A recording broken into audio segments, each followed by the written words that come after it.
Listo. Bueno, primero me presento, antes que todo. Soy magíster en zoología, formado en San Marcos como biólogo y magíster por la Universidad Pontificia Católica de Río Grande do Sul en Brasil.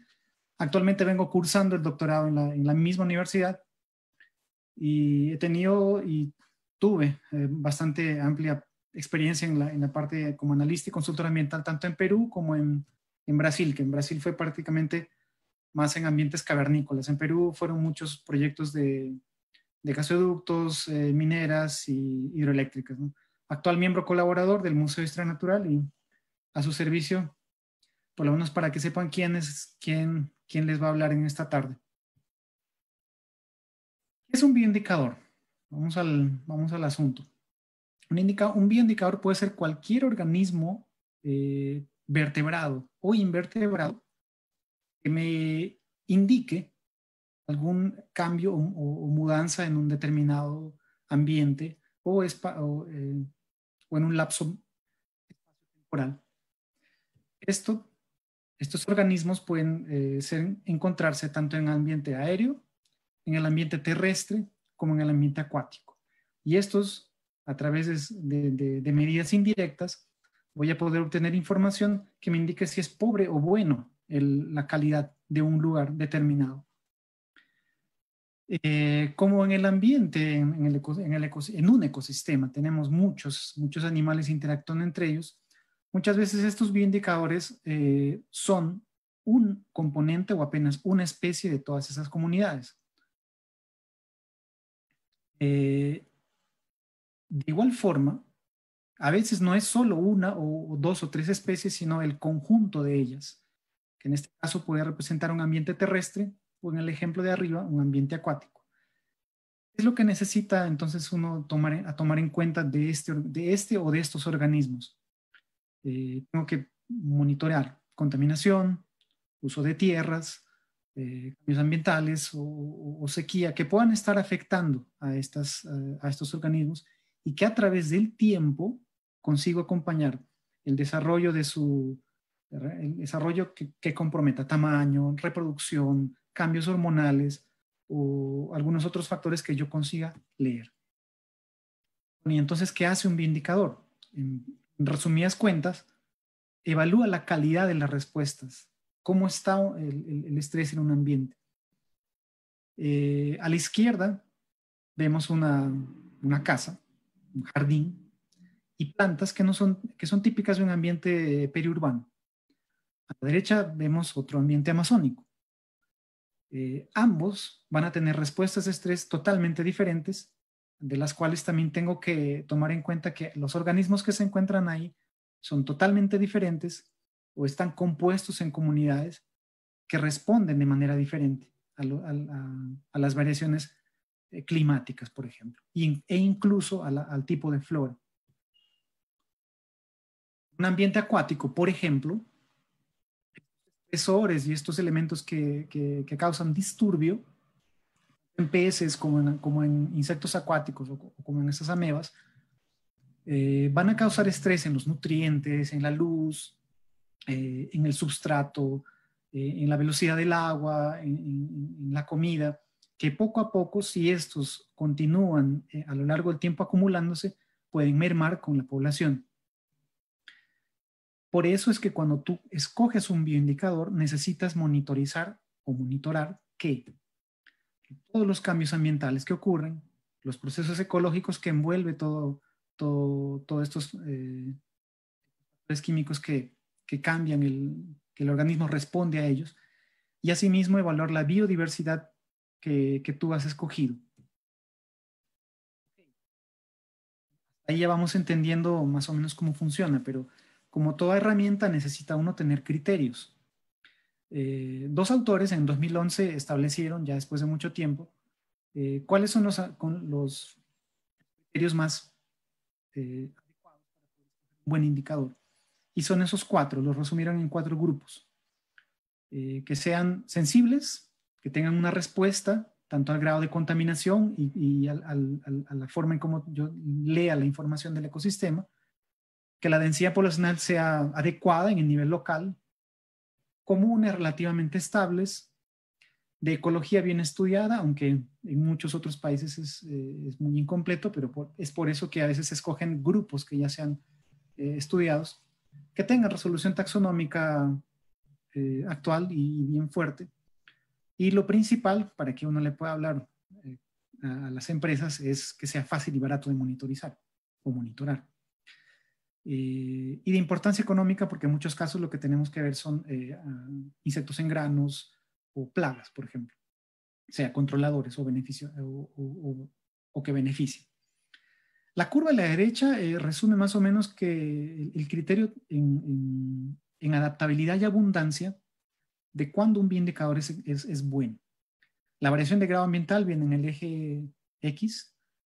Lo de naranja sería la abundancia de una especie, y en amarillo, la barra amarilla es la adaptabilidad.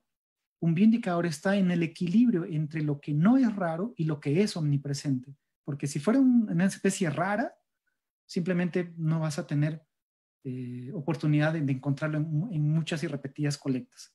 Y si es muy común, tal vez sea una especie muy resiliente, o sea, muy resistente a muchos cambios y muy abundante, cosa que no te puede dar una buena respuesta.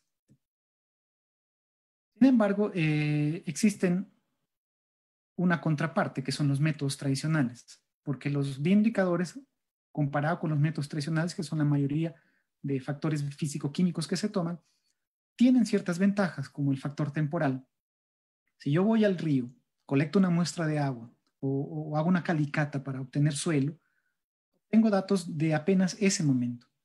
Si yo cojo una especie X y leo las variaciones, consigo ver las variaciones hormonales, por ejemplo, o acumulaciones de metales pesados, puedo deducir que hubo un factor temporal. Asimismo, tengo que tener en cuenta que los bioindicadores tienen que tener una mayor sensibilidad, cosa que los métodos tradicionales no los tienen, y que son medidores indirectos. Es decir, para yo saber que un organismo sufrió algún cambio en piel, en hígado o en la tasa reproductiva, en el tamaño, lo puedo no necesariamente yendo a campo a colectar todos esos datos, sino a través de uno o varios organismos. Felizmente no todo es color de rosa, porque existen desventajas de utilizar bioindicadores. Una de ellas es la escala. Si quisiera monitorar, por ejemplo, la fauna de peces en un determinado río, me toca dejar de lado los invertebrados que pueden estar asociados a ellos, que pueden ser alimento, y pueden depender incluso de las heces, en cierto caso de invertebrados con fases larvales. Otra desventaja es que si quisiera monitorar, por ejemplo, cierta población de roedores, cuyos predadores sean serpientes, y me esté dejando pasar de lado ciertas enfermedades que este roedor tiene, pues puede estar leyendo indirectamente o mal interpretando los datos. Eso es que se necesita conocer muy bien lo que le pasa a la especie y los factores externos que le afectan. Asimismo, los que trabajan con aves, por ejemplo, si yo monitoro apenas aves nocturnas, dejo de lado las diurnas y viceversa. Hay un factor que le diríamos diferencia de nicho. Nicho es la función de función y espacio que ocupa un determinado organismo. Pero tenemos ventajas también, y por eso es que se sigue usando aún indicadores, que es la escalabilidad. Por ejemplo, puedo deducir a través de apenas desde átomos hasta organismos que acumulan toda esa información, herbívoros, por ejemplo, o carnívoros o animales grandes que van acumulando ciertas cantidades de compuestos. ¿Recuerdan lo que les dije, lo de la rastreabilidad y sensibilidad? Pues ese factor temporal es lo que nos ayuda. Y otra cosa más es que a través de información compilada de cambios químicos, climáticos o de temperatura, puedo deducir que cierta comunidad está o no teniendo alteraciones. Entonces, esos son los motivos por los cuales aún se usan los bioindicadores. A continuación, los ejemplos. Ya vamos directo ahora, ¿no? Nos acomodamos en el asiento para para mostrarles los ejemplos que hay y que existen actualmente hasta ahora de trabajos publicados con arañas. Existen estas dos arañas que ven aquí en la pantalla. Una de ellas ambas tejen telas en forma de velcro, como si fueran una especie de lanita de algodón. En Australia existe un complejo de tres cavernas, más conocidas como Jenolan. Estas tres cavernas forman arcos gigantes y en particular estas tienen una carretera que pasa por debajo de ellas. Los accesos pero no, fue inevitable para no destruir la caverna, tener que construir una carretera como esas. Entonces tenemos ahí dos arañitas. Obviamente existen más. Escogieron estas porque la de la derecha teje telas preferencialmente en la pared y la que está a la izquierda teje telas en el techo. ¿Y qué es lo que pensaron? Bueno, pues como indicadores de calidad ambiental, muchos ingenieros utilizan máquinas para leer partículas suspendidas en el aire. Y en este trabajo lo que hicieron fue evaluar el nivel de acumulación de polvo, de metales pesados y de iones. Okay, entonces vamos a ver qué pasó. En esta la araña negrita, que es Vadumna socialis, las acumulaciones de cobre, de plomo, en, en Vadumnas sociales, en la caverna Jenolan, fueron significativamente altas. Para la otra especie, ambas fueron bastante notorias. Sin embargo, para las otras cavernas como Abercrombie y Wombeyan no fueron tanto. Asimismo, esta es la caverna Jenolan, la que vemos a la derecha. Asimismo, cuando analizaron los niveles de acumulación de iones, se dieron cuenta que los iones fosfatos, en particular entre fosfatos y sulfatos, indicaron números altos, cantidades altas. Pero coloco a este gorrión aquí porque por ser un habitante de esas cavernas y por defecar en ellas, es muy probable que los datos hayan sido alterados por causa de restos de estos iones. Es un factor a considerar porque podemos estar leyendo de manera errada. La información en cuanto a los niveles de polvo no fueron significativas, no tuvieron datos que interpretar. Entonces ahí tenemos un ejemplo introductorio de cómo podemos utilizar arañas de forma barata, fáciles de capturar, como posibles indicadores, como indicadores la verdad, de calidad de aire. Respirando un poco, en el siguiente ejemplo tenemos a Locosa brasiliensis, ya este es un licócido realmente, comúnmente conocido como araña lobo. Es una especie que habita las playas del sur de Brasil, de Paraguay y el norte de Argentina. En este caso cogieron a Locosa brasiliensis, ¿no? Los autores que estudian etología, en las playas de Marindia, al sur de Uruguay, instalaron un conjunto de trampas Pitfall. Y los ambientes que ocupaban estas arañas, que ocupan la verdad, que son fosoriales, en nidos en cavidades en la arena, preferencialmente alejados de la vegetación, es decir, más cerca al mar. Entonces los investigadores establecieron dos puntos de muestreo, la zona norte y la zona sur. La zona norte es la que tenía más acumulación de vegetación nativa y la sur es la que estaba un poco más limpia, obviamente limpia en términos de vegetación. ¿Y qué es lo que evaluaron? Bueno, colocaron esas trampas pitfall, que son unas trampas de caída. Es decir, hacer agujeros en el suelo, en la arena, en algunas trampas que luego les muestro más adelante, cebos, que son atrayentes. En este caso esperaban que el bicho camine y caiga sobre ella. Luego ellos eran capturados y evaluaron dentro de todas las especies, que fueron 29, este conjunto de especies de la zona norte en la parte superior y la zona sur. Entre ellas tenemos a dos licócidos en ambas zonas, dos especies diferentes para cada zona, Y el valor que ellos indicaron, los cálculos que ellos hicieron, era seleccionar quién era mejor indicador, eran los que el valor este que aparece aquí, el INPAL, supere el número 70.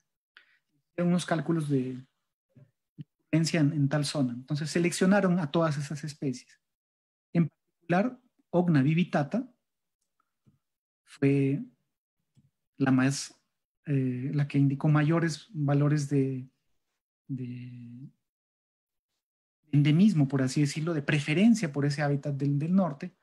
Y en el caso del sur fue Alocosa brasiliensis. Ellos fueron los que obtuvieron los mayores valores. Eso no significa de que necesariamente pueda o deba usar esas especies apenas. Yo puedo utilizar el conjunto. Estas mostraron mucha más afinidad. Entonces sí se pueden utilizar como indicadores. La presencia de ellas, la cantidad, la abundancia de ellas, me está indicando de que el lugar está menos impactado. Ante la ausencia, me estaría indicando que algún tipo de impacto negativo está aconteciendo. Entonces, tomaron en cuenta también, tal vez hay algún botánico que nos está viendo, qué tipo de influencia tenían las plantas en esta zona. Panicum racemosum es una planta que ocurre en ambos lugares, norte y sur. Dodonea viscosa, que es una arbustiva, solamente ocurre en el norte, y esta Schizachyrium microstachys solamente en el sur.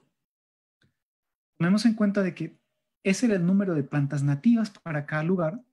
Obviamente Panicum racemosum sería para toda la playa, pero las dos Donadonea, senecio y hidrocotile, en ese color que indica nativas, eran propias del lugar.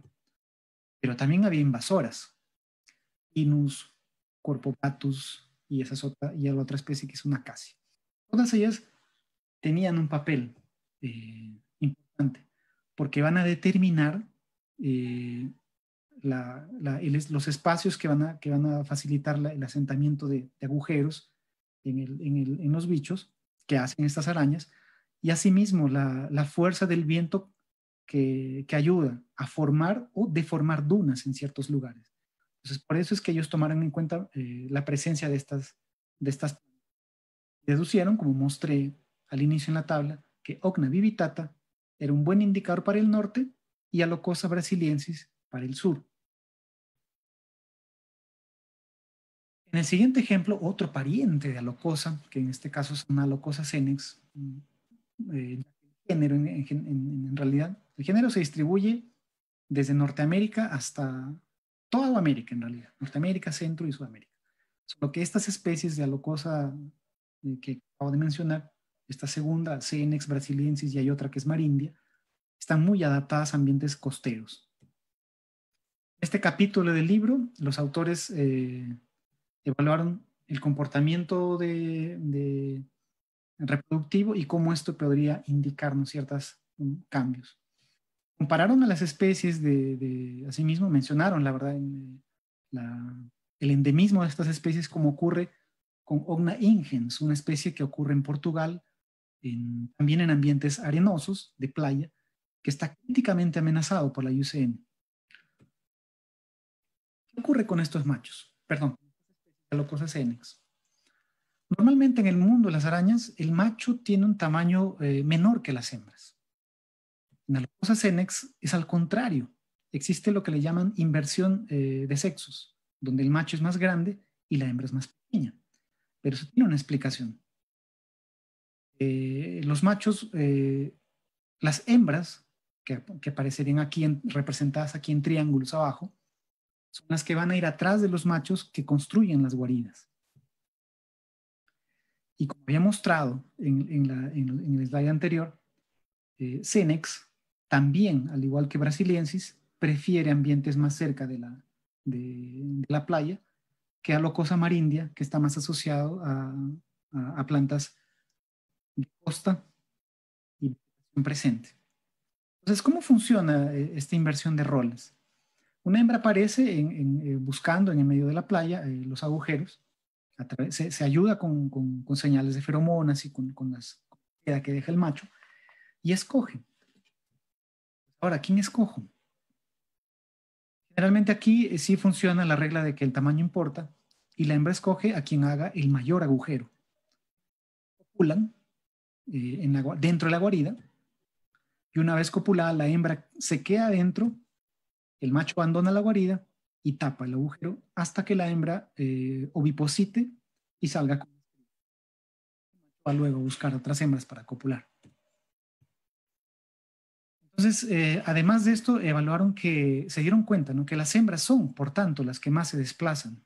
Desde el punto donde fueron colectados, se desplazan entre esas cantidades, entre 0.5 a 115 metros, que es bastante para el tamaño de ellas.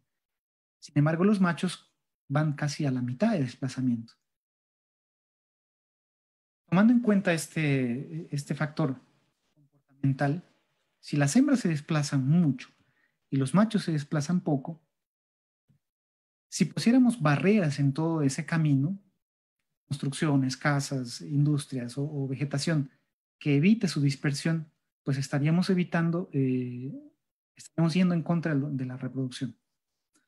A esto quiero mencionar que las arañas, todas las arañas, no se dispersan apenas caminando.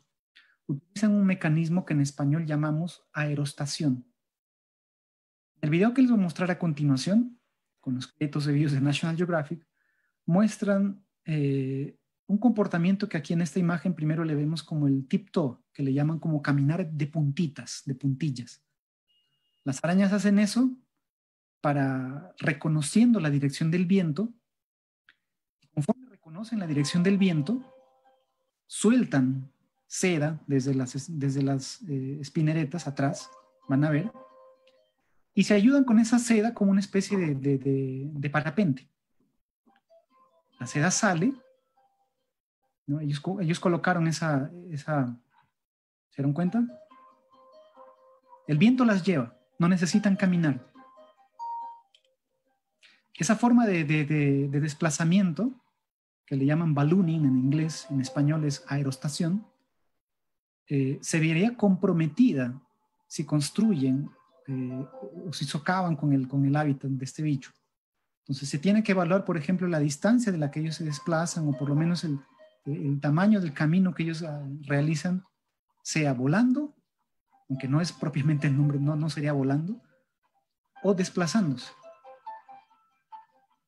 Entonces esto es algo que muchos tal vez no conocíamos, porque si bien las arañas no tienen alas, ellas aprovechan del viento para desplazarse. Ante todo esto, entonces, vieron que la frecuencia compararon la frecuencia de ocupación de los hábitats y la frecuencia de este comportamiento de aerostación, y vieron que de las 29 especies, las 4 especies de licócide necesitaban ocupar, necesitaban de ese comportamiento para ocupar casi el 100% del área de vida que ellos usan. Por tanto, es importante tener en cuenta, si tuvieran que establecer un plano de manejo, un plano urbano, en un ambiente costero, de que no existan o no estemos impactando a estas especies. Bueno, ya hablamos de comportamientos de dispersión, ya hablamos de desplazamientos, ahora vamos a hablar de esta especie, como otro ejemplo, que vive en China.